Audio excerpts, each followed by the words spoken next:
राज्य सरकार ने राज्य में ऐप आधारित यात्री परिवहन सेवाओं जैसे ओला, उबर व रैपिडो को अधिक सुरक्षित, पारदर्शी और नियमबद्ध बनाने के लिए बड़ा कदम उठाया है।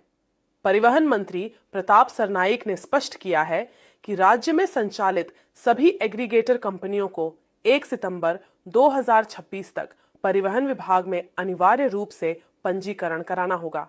निर्धारित समय सीमा के बाद बिना पंजीकरण या नियमों के विपरीत यात्री परिवहन करने वाली कंपनियों और उनसे जुड़े वाहनों के खिलाफ सख्त कानूनी कार्रवाई की जाएगी।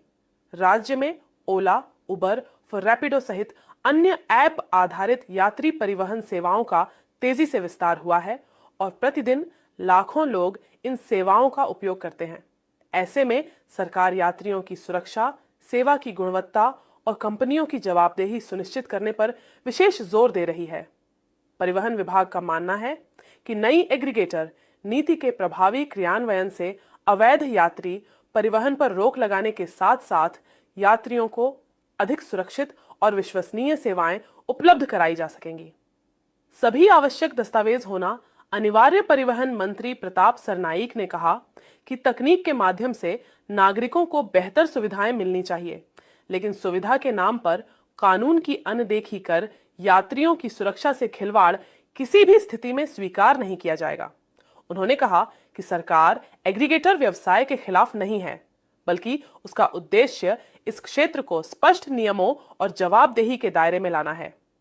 नई एग्रीगेटर नीति 2026 के प्रावधान। नई एग्रीगेटर नीति 2026 के तहत प्रत्येक एग्रीगेटर कंपनी का परिवहन विभाग में पंजीकरण अनिवार्य होगा।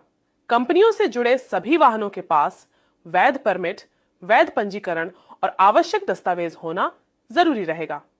यात्री परिवहन के लिए उपयोग की जाने वाली बाइक, ऑटो रिक्शा और कैब का व्यावसायिक वाहन के रूप में पंजीकृत होना अनिवार्य किया गया है। सभी एग्रीगेटर कंपनियों से मंत्री की अपील बिना वैध एग्रीगेटर लाइसेंस के निजी अथवा अन्य वाहनों से व्यावसायिक यात्री परिवहन की अनुमति नहीं होगी। सरकार ने वाहनों के लिए आवश्यक बीमा सुरक्षा को भी अनिवार्य बनाया है। मंत्री सरनाईक ने सभी एग्रीगेटर कंपनियों से अपील की है कि वे अंतिम तिथि की प्रतीक्षा किए बिना आवश्यक दस्तावेजों के साथ जल्द से जल्द पंजीकरण की प्रक्रिया पूरी करें।